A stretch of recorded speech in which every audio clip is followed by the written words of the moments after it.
You so much for here. तो आज हम सीखेंगे जावास्क्रिप्ट में सिंक्रोनस और एसिंक्रोनस क्या चीज़ें होती हैं और ये क्या काम करते हैं।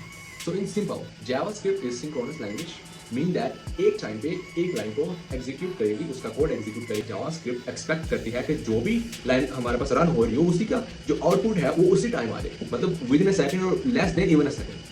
ओके, जब हम कोई एपीआई कॉल करवा रहे होते हैं डेटाबेस से, या हम कोई यूजर से फॉर्म फिल करवा के फॉर्म का डाटा सबमिट कर रहे होते हैं, इस टाइम पे वो फंक्शंस या वो जो हम रिक्वेस्ट कर रहे होते हैं वो टाइम लेते हैं almost 2 to 3 second, depend on the server और डेटाबेस।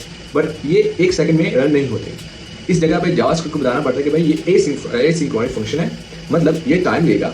जितना उसके अंदर टाइम ले रहा होता है, जावास्क्रिप्ट क्या करती है, उसको मूव ऑन कर जाती है नेक्स्ट लाइन के ऊपर, just giving the chance that I will come back later on and get the data. That's simple. Like JavaScript उसको उस टाइम पे तो इग्नोर करती है, उसको बोलती है ठीक है मैं वापस कोड ले लूँगी तुमसे, और मूव ऑन कर जाती है। और जिस तरह ही वो डाटा आता है वापस, जावास्क्रिप्ट उस लाइन पर वापस आती है और वहाँ से आउटपुट जो है वो ले लेती है और हमें शो करवा देती है। Mean that in simple asynchronous is just to tell JavaScript that this line will be take some time, so come back later on whenever it will be done, take its value at that time, not right now. So don't block our code, don't interrupt our UI UX, don't interrupt our other functions, other dev code. That's simple.